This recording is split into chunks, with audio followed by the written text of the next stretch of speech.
Hello there, what is going on, everybody? We've got our custom Jedi to talk about. They are fully spoiled. AMG dropped an article that nearly spoiled everything, but we've got all the rest of the details. We're gonna show you the backs of the cards also and everything else, because between Facebook and Discord and Reddit and all of the different social medias out there, I think everything has been leaked enough and spoiled enough, especially with the article for all the upgrade cards. Let's just go ahead and talk about the Jedi Knight and the Jedi Knight General that are going to be your customizable Jedi for Star Wars Legion. These are super cool, and I think this is probably the most anticipated expansion of the year for Star Wars Legion. Most anticipated. Get your pre-orders in, folks, if you're interested in getting these. They may go fast. People may want a lot of these for a number of reasons. I think between trying to like min-max number of lightsabers in a Republic list, to try and use them for RPGs, or just to have them for funsies and do different types of Jedi. Because yeah, you might just want 2 or 3, but you might want to build them like 7 different ways, and maybe you don't want to glue all those different pieces. I have a feeling these are going to be very desirable miniatures, and they have some very cool things. If you guys are new here to the channel too, there is a new round of the giveaway going on right now for that $25 Amazon gift card. You just have to be a subscriber and leave a comment on this or one of my videos. And plus, that also is going to get you entered in to win the 12 Days of Life Day. We're going to be doing giveaways in the month of December. We got some really cool stuff that we'll be doing throughout Life Day, which is going to be a fun one too. So all the more reasons to make sure you're still subscribed and click that video, like the video, share the video, click that little alert bell. You can jump in our Discord and other social media links down below. You can join Patreon if you want to do that and get early access to battle reports. There's a Legion battle report right up there from Crucible QuestCon, which was really cool also. There's all kinds of cool stuff available to patrons at different levels. So let's just go ahead and jump right in and talk about this article. So first we have the Jedi Knight General. This is our better version. As a commander, 6 health, 3 courage, red defense die, speed 2, deflect, immune to pierce, and master of the Force 1, with the requirement that you equip a weapon and a doctrine. And you're going to see some similarities in the Jedi Knight. Big difference here is that this one is a little more expensive, has a lot more upgrades, and has more health and courage. And this one's just overall better. It's also a commander. Which is cool. We've got a doctrine we can take. We got 2 force upgrades, 2 trainings, and a weapon. So you have a lot more upgrade options with this one for 105 points. When we look at the Jedi Knight, it's only 85 points, less upgrades, less health, less courage, and he's not a master of the Force. So cheaper and an operative, but less upgrades. So like maybe a better option if you're going bare bones. If you're going single purpose, like I just want 1 upgrade, I don't want to load this guy out. I want him to be kind of simple.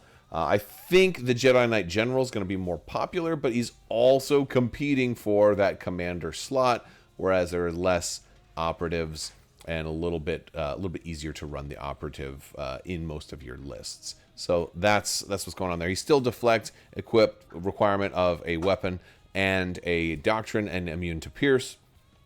5 health, 2 courage. 1 doctrine, 1 force, 1 training, and 1 weapon. Again, points are a little cheaper, 20-point difference, but I feel like the Jedi Knight General is giving you an awful lot for those 20 points. The extra health alone is pretty significant. The extra courage is massively significant. Master of the Force is also really nice, gives you a wider variety of cards that you can take for those Force upgrades. And oh, by the way, there's also more upgrade slots. Now, granted, the extra training and the extra Force upgrade slot are going to give you some things that are going to cost more points. So that's something to keep in mind. So those are the basic differences between these two guys. Let's go ahead and look at some of the upgrades. We're going to start with our doctrines. This is the first one that is exclusively for 1 character. And it's the only one that it's exclusively for 1 character. Pretty much the Jedi Knight General has access to 100% of the cards, whereas the Jedi Knight has access to everything except this one. So another reason that makes the Jedi Knight General a little bit better. And this one is called General of the Republic. You can have only 1 of these. It's going to give you a command upgrade. It's going to give you the action of Bolster 2 and also Direct Clone Trooper and Inspire 1. One cool thing about Inspire I did not realize was one of the more recent changes is you can get rid of that suppression off of somebody now at the beginning or at the end of your activation. So Inspire is a little better than it used to be before. So that is pretty cool. We have the Jedi Consular upgrade, also unique here for a Jedi Knight or a Jedi General. They're all from this point forward, they're all going to be for either of the Jedi, so I'm not going to spell that out. It's going to gain an extra Force upgrade and Steady, which is interesting. By the way, you want to point out that the Jedi Knight in general don't have any weapons natively on their cards. So you normally don't see characters that don't have any weapons on their cards. Of course, you're going to have to give them a lightsaber or something like that too. So, but this is a doctrine and not a weapon. So this will be in addition to whatever lightsaber you give them. So that is something to keep in mind. It gives you Force Blast, which is going to be 3 black dice. It is range 1 to 2 and has Blast and Impact 2. So that can, give you some little versatility. It's only 8 points. It's not too bad. We've got Jedi Negotiator. This one, it gives you also a Force Shove. It's only a single white die, but it's Suppressive, Blast, and Spray. And that's really the thing that makes it beautiful, right? The more people that are there, the more you're just doing. So I like Spray on a Jedi. That is cool. I want to point out that these guys don't have any surges natively on them. So you're not going to have that surge to hit for those attacks unless you give yourself some upgrades that are going to upgrade that a little bit. And then we have Jedi Guardian. Again, all of these are unique, so you can't run all of them, but you can. Well, you actually can run all of them if you're max out. 2 commanders, 2 operatives, right? This one is it gives the unit gains charge and offensive surge to hit, which is a good thing. The unit's melee weapons gain lethal 1, which gives you a little bit of piercing capability if you've got the token generation for that. If you got the tokens for it, so that's good. And there's things that are going to stack with that, and they're going to work with it. There's all kinds of synergies and upgrade potential with these. Let's talk about the weapons. The first thing I want to point out is your weapons are free. They cost 0. The first one is the Lightsaber. The unit is going to gain block, so you're going to have that ability to gain surge to defense in melee, which is going to be helpful. This gives you your 2 red, 3 white, and 1 black, so a pretty decent kind of modified rainbow there. Critical 1, Impact 2, and Pierce 1. So it's not bad. It is still 6 dice. It does have some of those key lightsaber type keywords that you're looking for, and Critical 1 is honestly pretty nice, so I like it. We've got twin lightsabers, which is a fun one. This one is also free. 4 black and 4 white. And it's got high velocity, impact 2, and pierce 1. High velocity is interesting. I don't know if I've ever seen high velocity on a melee weapon before. I thought that's really cool. It's just like you can't dodge it because again, you got 2 lightsabers coming at you, so it's harder to dodge. Isn't that kind of cool? I think I like the theming that goes into that one, although that can really mess up somebody's day, especially a lot of people like to stack dodge tokens. I ran into a lot of that at Crucible. A lot of people stacking dodge tokens. I remember one battle I was facing Ewoks, and I was going after Wicket, and he had, and I hit him with this massive attack of Wookiees, and he only took 1 damage from it because of all of the dodge tokens he had. It was, and that amongst a couple of other things, and also a really good roll, lucky roll. So, screw those little Ewoks and their dodges. Twin lightsabers is the way to go if you're going after dodge characters, right?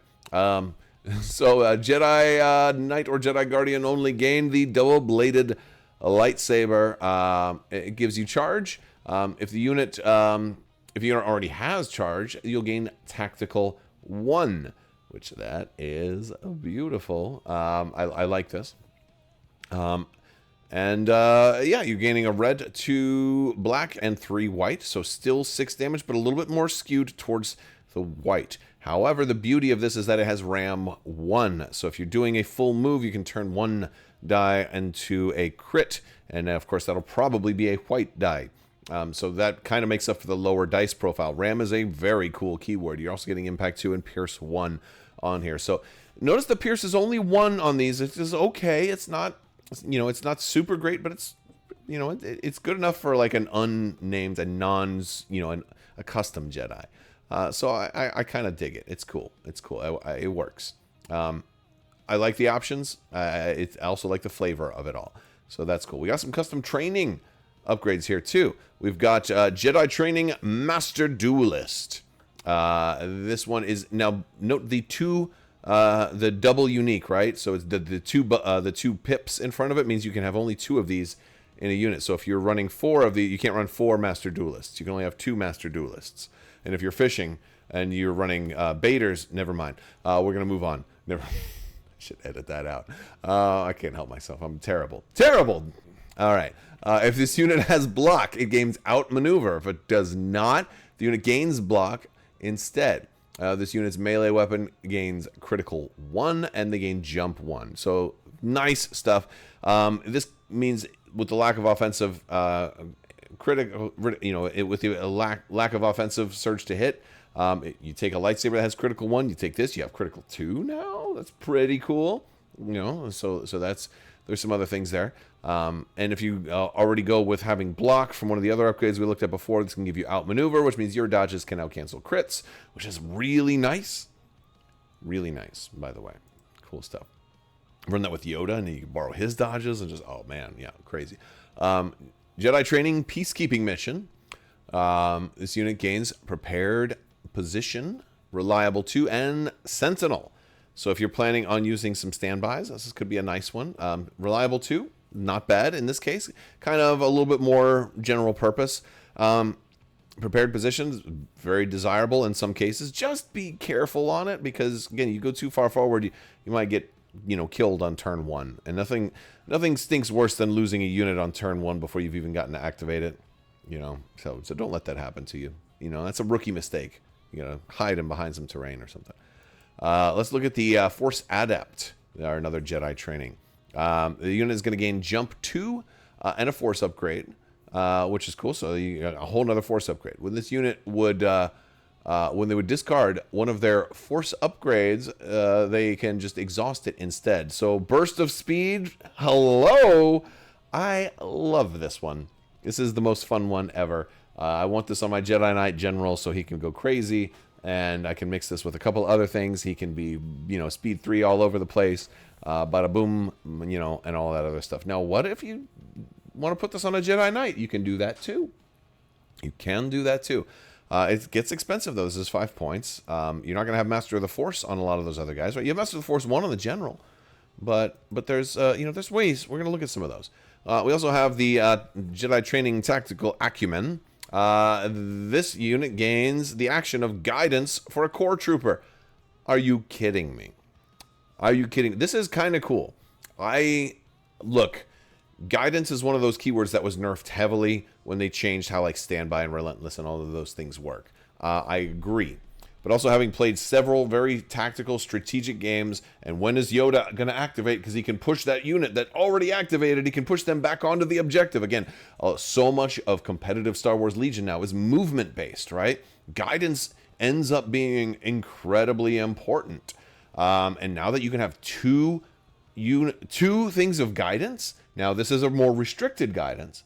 So, but it does mean that Yoda can guidance your Jedi, who can then guidance a trooper. Like you know what I'm saying? There is some weird, you can chain your guidance this way, right? Isn't that wild? Or just have a lot more board control and abilities to adapt to very competitive situations is really cool. Guidance is really, I think, mostly useful for movement nowadays. Not as much for other things, although sometimes you can still guidance into a standby, but the standby is not as great as it used to be due to some nerfs. It's still a really cool ability, and I think this one is going to be very popular. I have a feeling this one's going to be very, very popular. Especially, it's a training too. You're running. You can get multiple trainings on the General, and there's upgrades that give trainings, right? So this is kind of cool. I like this one. We've got Affirmative General as a command card. We got 2 command cards here. We're going to look at this one first. This one's cool. It's for a Jedi Knight or a Jedi General can use this one. And it's a 3-pip. It activates 3 commanders, clone trooper units, or operatives. All right. So this one's kind of cool. It's for the Jedi and the clones, right? Clone trooper units. It says, when issuing orders with this card, you may choose not to issue up to 3 orders. Then for each order not issued this way, Borrow that one from the Shadow Collective. All right. For each one not issued this way, choose a different Allied Republic clone trooper unit without a face-up order token. Each chosen unit may make a speed 1 move and may remove up to 1 suppression token. It's interesting that they said Allied Republic clone trooper unit. Like, why did that need that level of future-proofing? Are they planning on doing clones that aren't Republic that could go into this army? Or is it that, like, Jedi Knights and Jedi Generals might be able to go into some new battle force? Maybe this is something that you can eventually take these guys in with the Rebels or something like that. Or maybe they'll go into a battle force that could potentially see the Bad Batch from the Rebel side potentially in there, or something weird. You know, I'm really curious what they're planning on doing with that they thought that was the need for future proofing there. I mean, it's crystal clear, but yeah. But the cool thing about this one is that you're getting some speed 1 moves and suppression removal during the command phase, and that can be pretty interesting. I'm curious how the timing of this works out with some of the perks or some of those advantage cards like ordnance and things like that. I think this would happen before you place a token. So yeah, so very interesting. But it'd be cool if it was like, imagine if it was after the token and it's like, oh, you're gonna drop it there, well, I'm gonna move out of the way. You know, either way, being able to get movement before your opponent can act, even if they played a 1 pip or a 0 pip or something like that. Very cool thing. It's always been a good thing. Still a good thing. And it's the beginning of the turn, too. So you can take a risk, put yourself out on a point, and you're out in the open, and then know that you're going to play this card. And unless somebody has like a Han Solo 3-pip, and they're like, no, play a different card, you know, then you'll probably be pretty safe. So this one's pretty cool. And it's versatile because you can give it to 3 units, or you can pull it back, or you can give it to 1 unit that you really need, and then pull the other 2 back and do all of that stuff. So pretty cool card. And then we've got this one called Flow of the Force. We got a 1-pip. So we only have a 1 and a 3-pip here for these guys. And this is issues an order to a Jedi Knight or a Jedi General.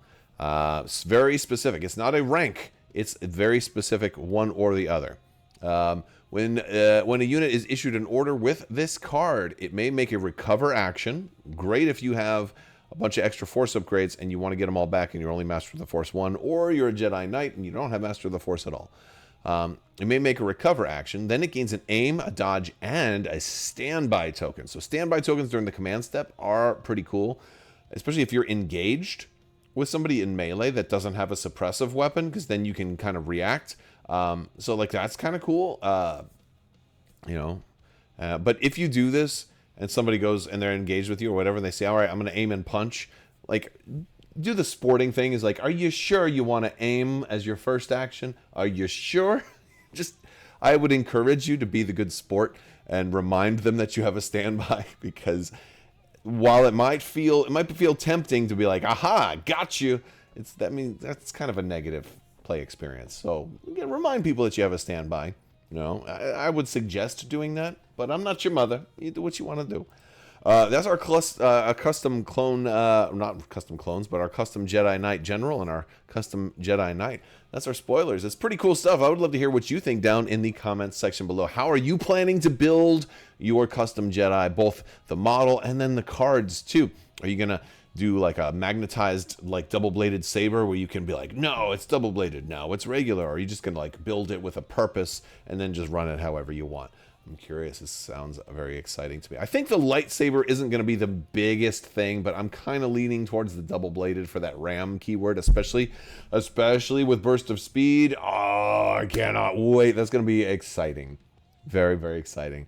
I'm looking forward to it. I will talk to you guys later. May the Force be with you. Big thanks to my patrons. You guys are amazing and help make this whole channel possible. Again, may the Force be with you. Live long and prosper. Be excellent to each other. Party on, dudes. So say we all. And always wash your socks.